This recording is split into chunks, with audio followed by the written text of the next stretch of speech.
धुळे जिल्ह्यातील डाबली गावामध्ये पाणी टंचाईचं नवीन संकट आता आणखी गहिरं होत चाललंय। प्रशासनाकडून सुरू असलेला टँकरचा पाणी पुरवठा अपुरा पडतोय, तर गावात विहिरी आता आटू लागलेल्या आहेत। 7 ते 8 दिवसात गावातली जी विहीर आहे त्यात पाणी सोडून पाणी पुरवठा केला जातोय। तर यामुळे महिलांना भर उन्हाळ्याच्या दिवसांमध्ये पाण्यासाठी वणवण भटकावं लागतंय। तर गावकऱ्यांना दरवर्षीच पाणी टंचाईचा सामना करावा लागतो आणि त्याच्यामुळे संताप अधिकच वाढत चाललाय।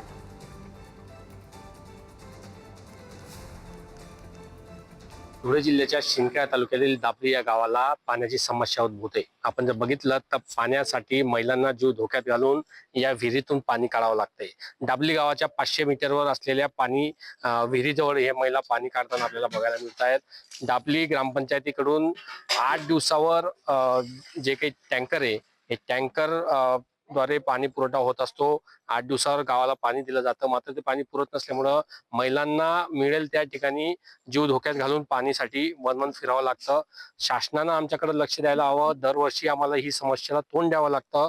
प्रशासनानं या बाबतीत ठोस उपाययोजना कराव्यात अशी वारंवार मागणी येथील ग्रामस्थांकडून करण्यात येत असते। आपण जर बघितलं तर उन्हाचा तडाखा आहे, 44°C तापमानाची नोंद करण्यात आली आहे।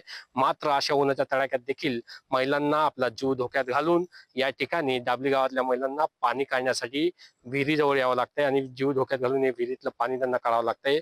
1 मे पासून पाण्याची अत्यंत टंचाई या गावाला भासू लागली होती आणि यामुळं आता ग्रामस्थांकडून वारंवार प्रशासनाकडे मागणी होते। टँकरद्वारे जरी पाणी पुरवठा होतोय, मात्र पाणी पुरवठा पुरेसा होत नाहीये। त्यामुळे प्रशासनानं आमच्याकडे लक्ष द्यावं अशी मागणी येथील ग्रामस्थांनी केली। अमोल राजपूत, पुढारी न्यूज, धुळे।